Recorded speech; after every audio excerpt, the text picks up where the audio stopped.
Couldn't the villains picked a better location for their hideout than this nasty and gross place? My gosh, people, standards.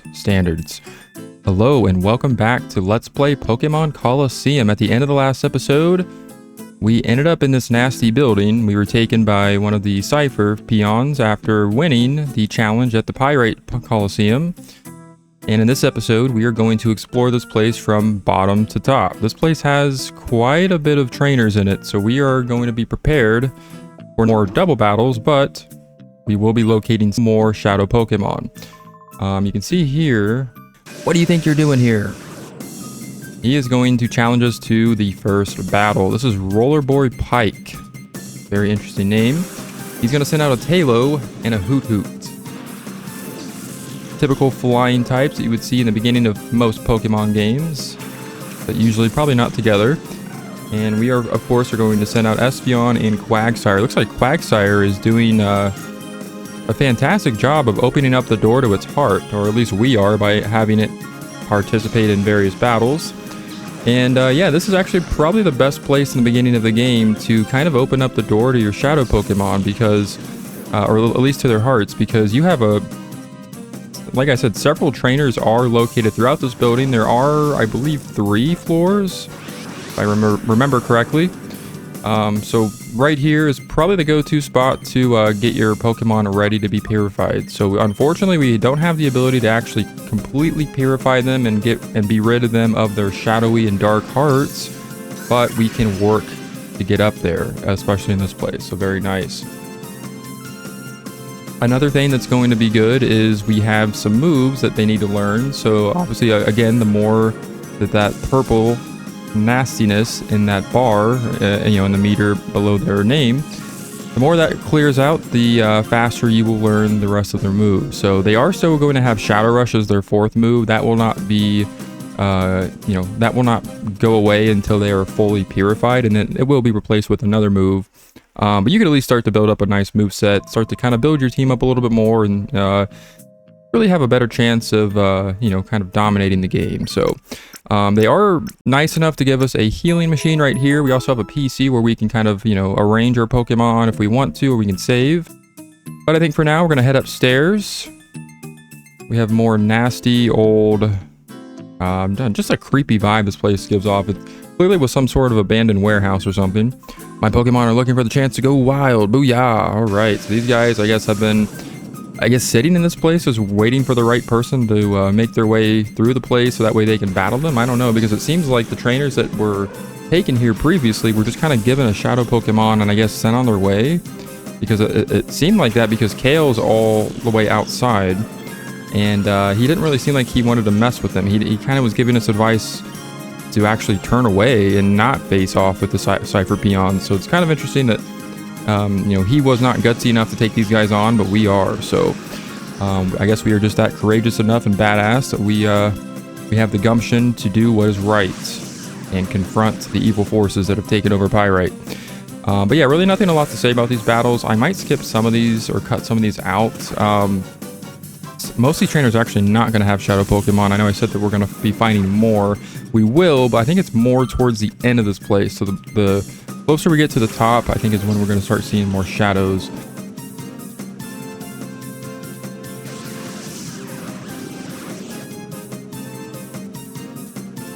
We have a Larvitar here and a Barboach. We've seen Barboach before. I believe Larvitar is the first time we've seen it. Kind of a cool Pokemon. We're going to do our thing here with Espeon with Confusion. But I have to say, I haven't really talked a lot about why I chose some of the Pokemon that are on my team, other than maybe Bayleaf and maybe Slugma. And I guess it's a good time to kind of point out some of the reasons why I chose the Pokemon that I've chosen. Obviously, Espeon starting off is a great starter. It is one of the best Eevee evolutions, in my opinion, and it starts with some great moves. Having Confusion, Reflect, even Return kind of, comes in clutch in certain situations in this game. Overall, that one's given to you. It's nice to start out with. I think most people usually start with both Espeon and Umbreon, at least through halfway, at least halfway through the game, and then they might decide to drop one of them, or maybe just keep both of them. I've done that before. I've mentioned that already. But yeah, obviously Espeon's great starter. Bayleaf was obviously a decision I wanted to go with because I wanted to switch it up. I usually go with Quilava normally out of the starters. My Pokemon don't look like they've gone wild enough, but I'll let you off just this time. Just this time. All right. But yeah, Bayleaf was obviously a again, another choice we had. I think it's kind of crazy to not go with one of the Johto evolved starters that they give you at the beginning of the game in Phoenix City, because I mean, how can you pass up any of those Pokemon? I know, especially Quilava and Croconaw, I think are probably the better choices, but I think it's just awesome that they give you those, especially at the very start of the game. Like, it's so cool. Like, this is one of the reasons why this game was really one of my favorite games of all time, and it still is. But Bayleaf was mainly a choice because, again, I wanted to switch things up from the, you know, the way I normally do things, where I would normally pick one of the other Johto starters. I don't think I've even ever picked Bayleaf and used it in an actual playthrough. And it is pretty defensive starting off. It actually has decent special defense right when you get it. It comes with the Miracle Seed, so you already have a boost to your grass type moves that you don't learn right away, but it does come handy later on. And apart from that, I just wanted to kind of try something new with Bayleaf, and I think it is defensive enough to stand up to you know, certain attacks like Earthquake, which we will be seeing some trainers later on use quite frequently. And I don't know, I just wanted kind of a nice strong grass type on my team, so that's the main reason why I chose it. As far as Slugma goes, I kind of talked a little bit about how I wanted a challenge. I think most people would probably avoid using it on their team. Once it evolves, its stats go up a little bit more to where it is a little more useful. You know, you can use it in certain scenarios, but overall, even as a Magcargo, it's probably not going to be the strongest member of my team, and a matter of fact, it'll probably be the weakest, just because I know stat-wise it's going to be outshined by a lot of other members. But mainly just wanted a challenge with this one, and I do like having a grass, fire, and water type on my team, just because it's a nice rotation of Pokemon in case I need to throw something out there against, you know, certain trainers that might have a variety of Pokemon types. So those are the main reasons why I wanted to go with Slugma, again, mainly for the challenge. Quagsire, on the other hand, is a Pokemon I've used before many times in this game. As a matter of fact, I don't even know if I've won an entire playthrough without ever using Quagsire. It's very defensive. It's a water ground type. It's, you know, completely resistant, or it's completely immune to electric attacks. But then you're still able to, you know, of course, take on fire Pokemon with its water moves that it learns later. It's very, I mean, you can really throw a lot of different moves on it. It does learn Earthquake later on, which is going to be very nice. I cannot wait for that, which will take care of electric types. It just overall is a very well-rounded and nice Pokemon to have. It's mainly a support Pokemon. It can learn Rain Dance later on, and if you have the Water Absorb ability, which is the ability I was hunting for when I was catching it, any water moves hit directly towards it are going to heal it. So you can't really lose too much with Quagsire, and it can stand up to powerful moves like Earthquake as well, just as Bayleaf can. So overall, great choice, and I think mainly I was kind of just relying on it in terms of comfortability, and I'm just used to using it, and that's mainly why I stuck with it again. It's hard to not go with it, and it also has, you know, has water characteristics, so you can't really argue with Quagsire. It's overall just a well-rounded Pokemon. As far as as far as Flaffy goes, I almost spilled the beans on its evolution. I'm sure most people know what it evolves to anyways, but Flaffy is, again, similar to Quagsire, a Pokemon I usually go with in my playthrough. Again, I don't think I've ever won a playthrough without having an Ampharos on my team, and that's what it evolves into, obviously. And it's pretty decent electric type. I would say it's probably one of the best electric types in Gen 2 as well as this game. Probably the best electric type you'll find in this game.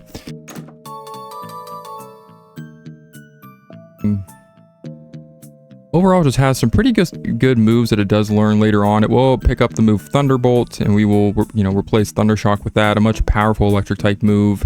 Does learn Light Screen later on, and that will, you know, stand up to various special attacks that we'll be facing in the later part of the game. And there's a couple other reasons I want to use it, but I don't want to kind of give that away quite yet, because we don't really have the ability to kind of set up for why I want to use it. Basically, kind of want more of a defensive and support Pokemon with Ampharos, and that's what we're going to use it for. So, especially once it evolves, it'll be much more useful, a lot stronger, and can stand up to a lot of other opponents. So, and again, you know, for comfort reasons, I've been used to using it, so I'm, another reason why I'm sticking with it in this playthrough. And so that's all the only team members I have at this point. I have one more team member in mind that I am going to catch. Obviously, we need to fill out the rest of our team. We have 5 members. We need to have 6 by the end of the game. Or at least, soon before the end of the game, obviously. So that way we have a full team of Pokemon. And I'm not going to reveal that quite yet. We will be getting to it actually very soon. It's not too far off. Luckily, all the members of my team can be caught quite early on in the game. And that was actually another thing I was kind of really pondering is, who I wanted to add to my team. And I think for this game, it's very interesting because unlike typical Pokemon games where you can kind of just go to various routes to find the Pokemon you need in terms of team building, in this game, you don't have that. You have to just rely on the trainers that hold, the Shadow Pokemon, and you can't get certain Pokemon until you reach certain points or locations in the story. So it makes it a little bit more strategic in terms of thinking out your teams and how you want to, build them. I know this is probably a game where you could probably start with a team and then switch it out, halfway through and then end up with a different, completely different party. That's not typically the way I play the game. So, we're just kind of obviously going to stick with the Pokemon we have and then just add that one more that we're going to be getting here a little bit later. But I think it's kind of cool for this game because you have to be, just more strategic, and you have to basically think, hey, is this Pokemon worth catching if I don't get it until, so late in the game. So kind of cool how they kind of make things a little bit trickier in terms of just building up your main team. So, because again, you can't just find Pokemon anywhere. You have to be at the right place in the story, and you just have to follow the main story beats and get to the right trainer that has that Pokemon. And if you played the game before, you have a guide pulled up where when the Pokemon show up. It makes it a little bit easier, and you can kind of plan it out that way. And I'm sure that's how most people do it. Obviously, the people that have played this game before, but just something kind of interesting, and it's a nice little variation from what you're normally used to when thinking of building a Pokemon team for a typical game. So, all right, so we went ahead and healed. Back at the healing station, we went upstairs. We find this woman. Come and get some. We're gunning our engines. So yeah, I guess these trainers again have been well prepared for this moment. It makes you wonder if they have just been kind of chilling in this place, just standing in their rightful positions here, waiting for that one trainer to have the guts to take them on, or if they, maybe got word that we, entered the building that we were somebody that was stopping their plans in Phoenix City. I don't know, and they just rushed over. Maybe they were up in the, the main building at the top of the roof. I don't want to spoil it yet, but you get the idea. These guys, they just kind of make you wonder, like, is this their whole life goal, is to just sit in a nasty old building and wait for the right champion to come in and save the day? I don't know. But here we have Swablu, pretty interesting Pokemon. Flying type, we have Lediba, of course. Looks like Slugma is about to open its the door to its heart very soon. But yeah, another thing I was mentioning is I am obviously going to kind of switch out my Pokemon pretty periodically, especially right here at the beginning, where I'm probably going to face off with a different Pokemon in the front of my team during every match. So I think it's the best strategy to use because, again, we kind of give a nice, equal share of experience between everybody in my team. So it'll make it that much easier to get them all kind of, purified at once. I think that one mistake you can make in this game, especially at this point, is to just stick with 1 or 2 Pokemon the whole time and not switch around your team. I think that's kind of the wrong move, again, because you're going to pretty much prolong certain Pokemon's, pathway to get purified. So you want to make sure you're rotating your Pokemon out, especially at this point. This is probably the best chance you have of gaining. It's probably where you're going to gain the most experience in early game. Build up to where, they will be able to level up pretty frequently once you get to the point where they can. So, but yeah, this place, other than that, it's pretty plain Jane. It's the first, I guess if you want to classify it as a dungeon of the game, it's the first dungeon. We've been kind of outside exploring around in the beautiful world of Ore.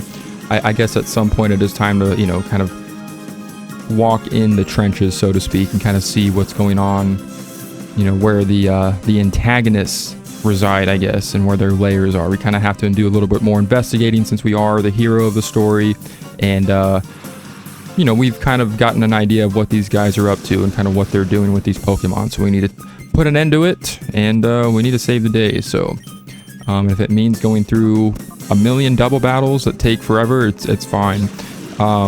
But yeah, I think that's another reason people have a problem with Pokemon Colosseum compared to other games, is it's simply just double battles. Like probably 90% of the game, maybe an overshoot. Good chunk of the game is you're just battling. You're in double battles for most of the game. There is a lot of good story in the game. But you are doing a lot of battling, probably more battling than, I wouldn't say more battling than like the mainstream or mainline Pokemon games, but it is a lot of battling. And double battles take a little bit of an extra, they take a little bit of more time because you have to strategize, you have more Pokemon. You have more Pokemon attacking at once, so the turns take a little bit longer, obviously twice as long. For each side. It can be, kind of a process. Luckily, they don't have a lot of trainers that heal their Pokemon. I know I mentioned that already.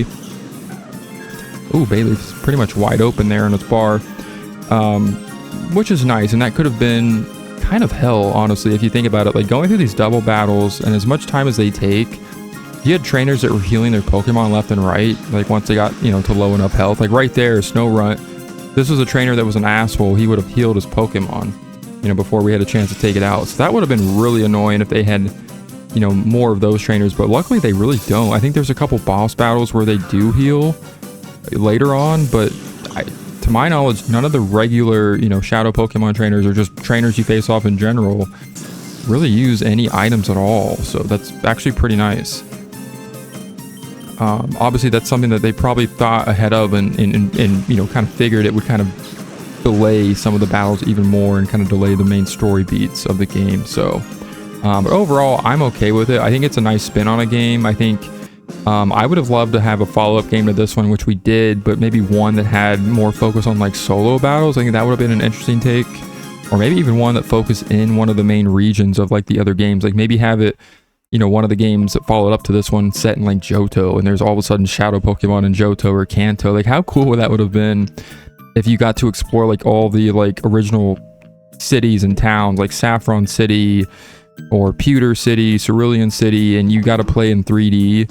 I know there's games out there now on the Switch that do that, but back in 2004, like that would have been like the craziest thing to see that, in a game like this. So, but now we're taking on Hunter Tati. She has a Horsey and an Oddish. Very nice.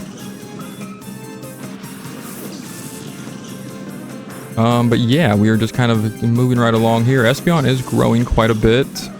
Yeah, again, it's going to look like Espeon is going to be the highest level Pokemon we have, until the Shadow Pokemon are no longer Shadow Pokemon, but that will change very soon. Very, very soon.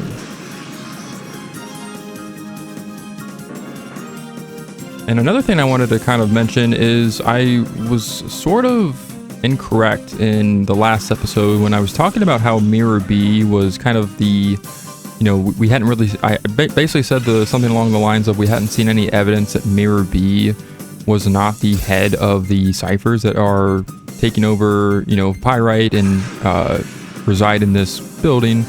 And that's not really the case, in terms of where we are in the story now, because we've seen a scene already where it looks like that giant guy with the long hair with the purple suit that we saw back in Fennec leave the mayor's house. Looks like he is in a little bit of a higher position than Miror B, because he was actually giving Miror B commands, if you remember, when he was talking to him on that screen, which I believe was actually at the very top of this building. So that's something I kind of glossed over, and because I played this game before, but I want to kind of keep the suspense going a little bit in terms of kind of who these characters are and kind of what their positions are, things like that. But Miror B definitely is a higher ranking Cypher peon. He obviously isn't just, he doesn't do much of the grunt work like these guys do and the actual guys in the suits. He just kind of gives the commands and still reports to a higher up, but we saw that in that scene. So I just wanted to kind of clarify more on that point, because I was a little bit off on my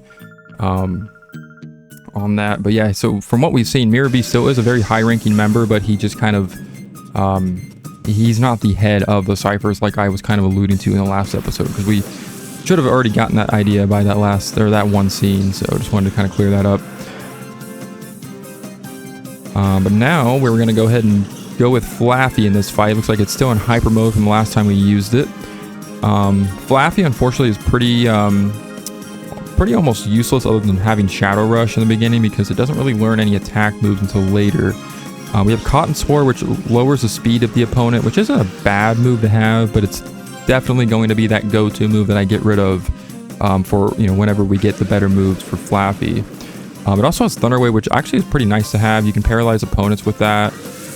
Pretty nice if you just want to slow down your opponents that might outspeed you, or you just want to, a little bit of an advantage against certain Pokemon.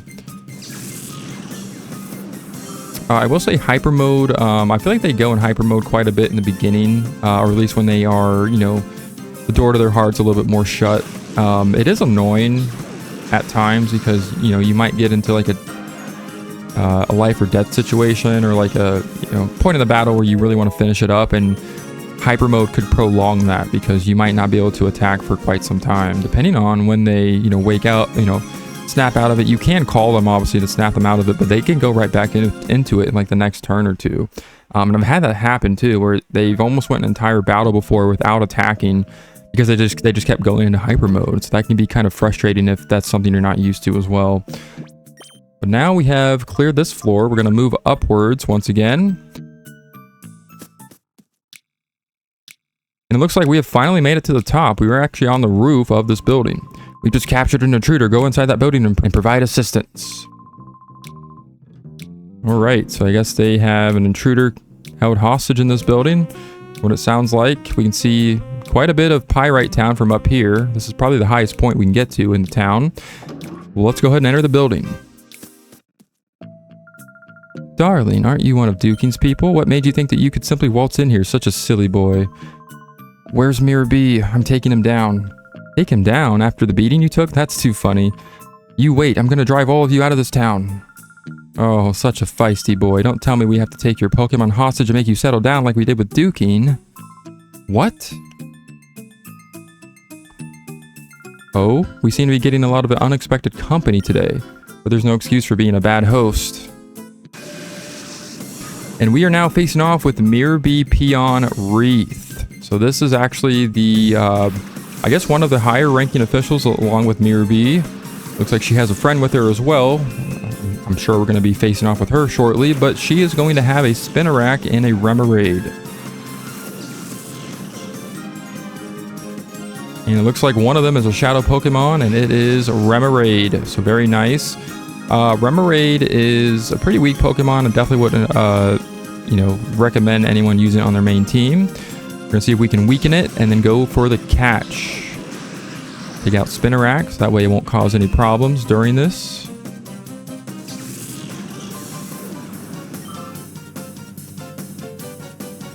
And then next she's going to send out Love Disc, another pretty weak Pokemon that we shouldn't have any problem taking on at all. Flaffy goes into hyper mode.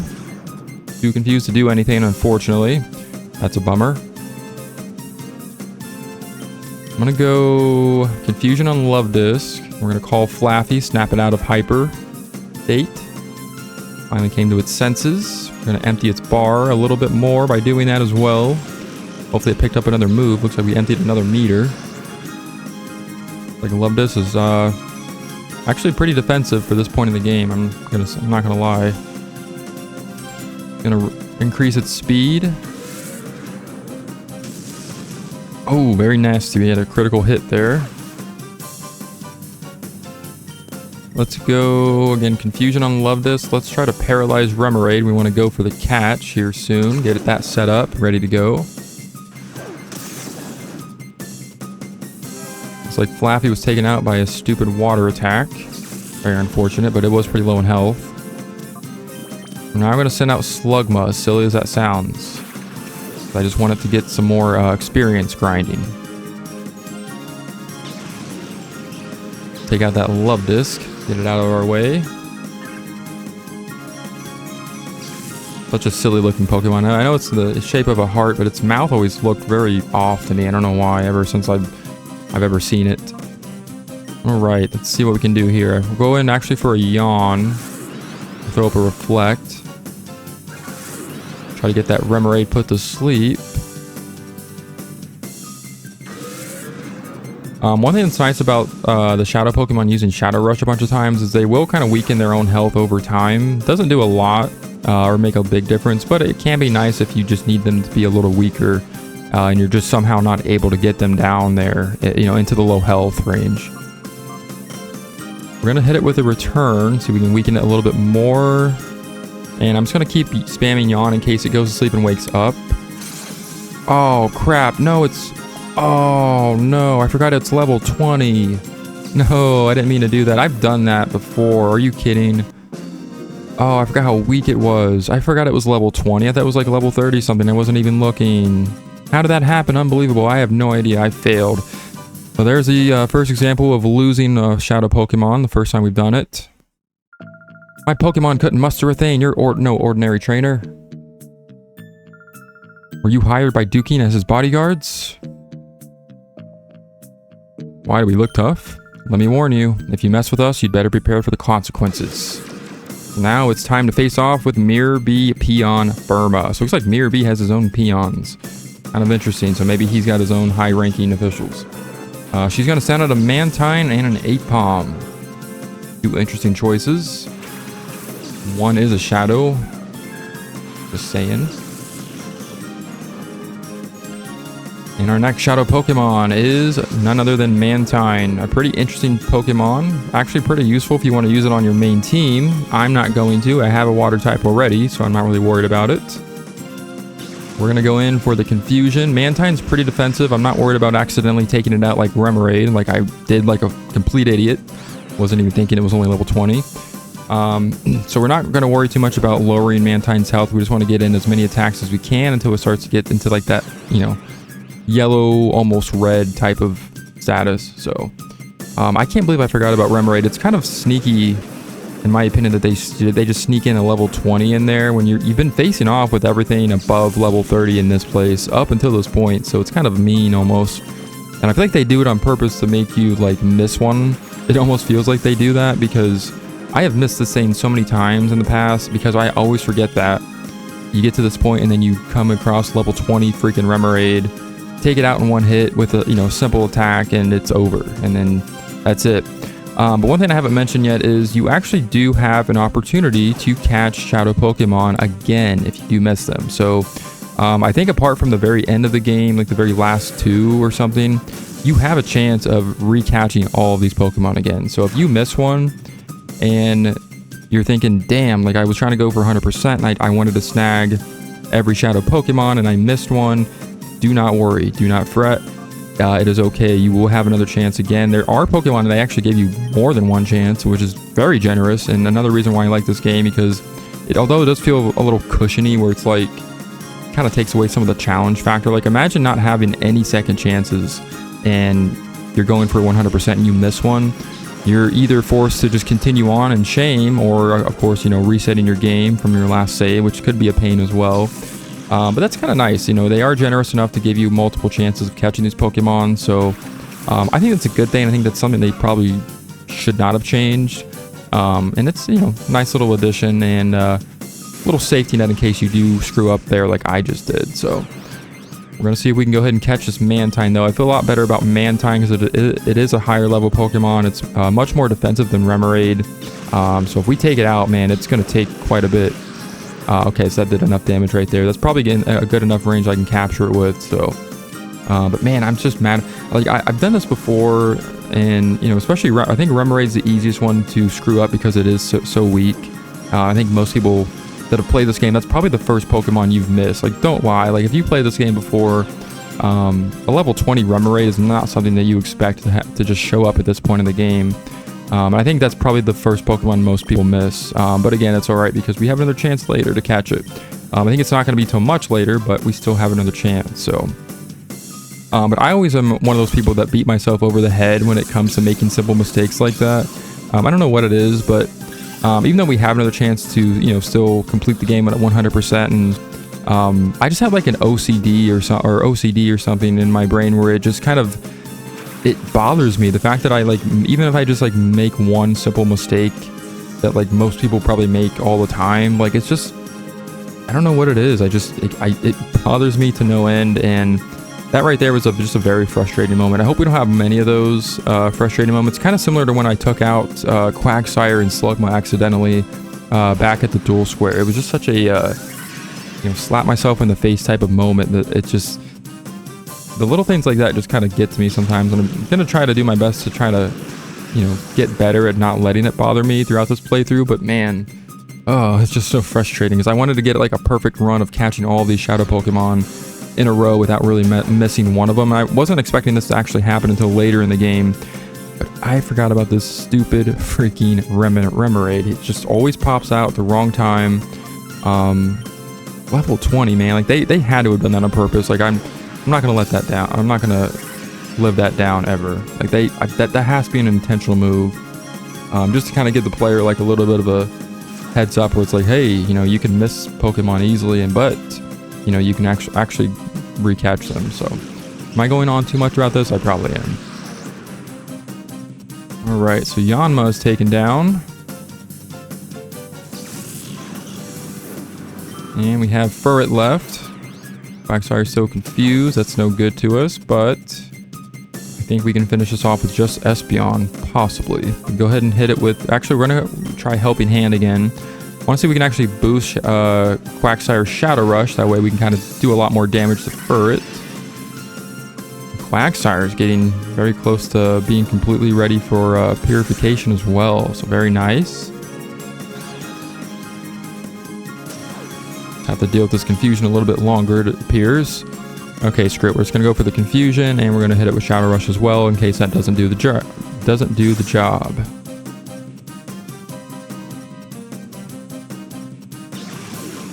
Here it is. Boom.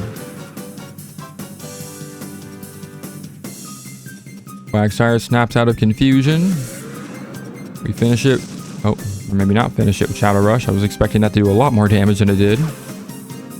That's another thing that we've kind of already been... we've had characters already mention it, but yeah, Shadow Rush basically does neutral damage to Pokemon no matter their type, so... unless your Pokemon's in Hyper Mode or you have a Pokemon using Helping Hand on it, you're not really going to have any, any boost to your Shadow Rush attack unless you have, again, if your Pokemon's in Hyper Mode. Finish it off with Surf. Let it catch a few waves there before it goes down. And that'll do it. We've defeated Firma. What just happened? Unbelievable, too. Right.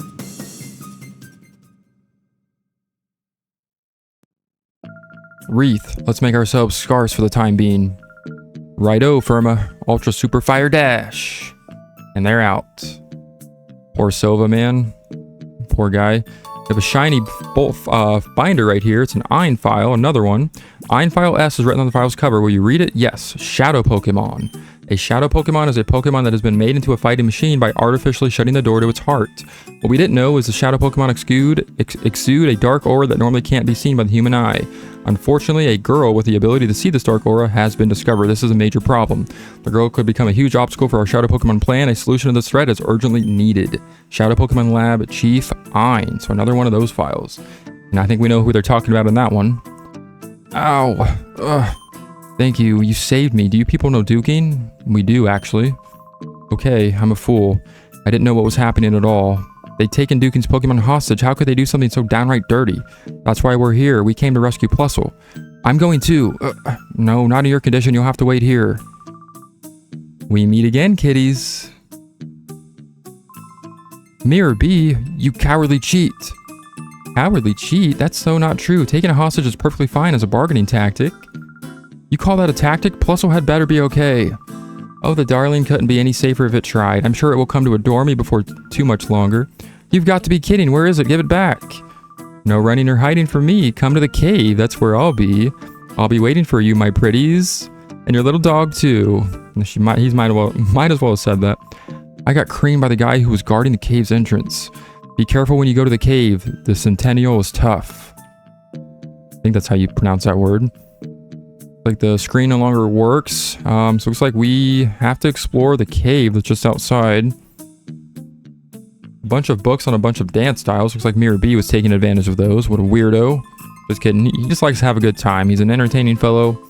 But if we head down these stairs here, we will find, and again, another elevator. This is actually going to take us all the way back down to the bottom floor. It's a much quicker way of getting back to the entrance. We actually do not need to go down here other than to heal our Pokemon.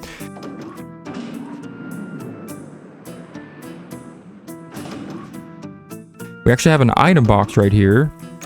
We're going to find 3 hyper potions, which is a really nice find. One thing that's really cool about the items in this game is they sometimes give you multiple at a time. So instead of having just the regular item balls on the ground, you will find chests that can have, up to 3 different items, or the same item normally. Go ahead and take this time to heal our Pokemon up. So we did quite a bit of battling just a moment ago.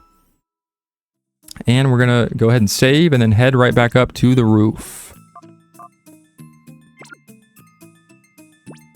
I will meet you back up there momentarily.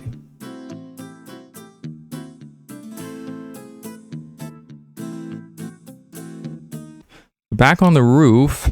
Now that we know the Silva is a bit out of commission, unfortunately we can't bring him with us. We're going to have to allow him to rest a little bit. But this is probably a good place to stop because this guy is actually who took out Silva and caused him a little distress there. So we're actually going to be facing off with him in the next episode. He's guarding the cave. So next time on Pokemon Colosseum, we're going to take out this goon guarding the cave and see what is hidden inside of it other than Plusle. So until then, I will see you later.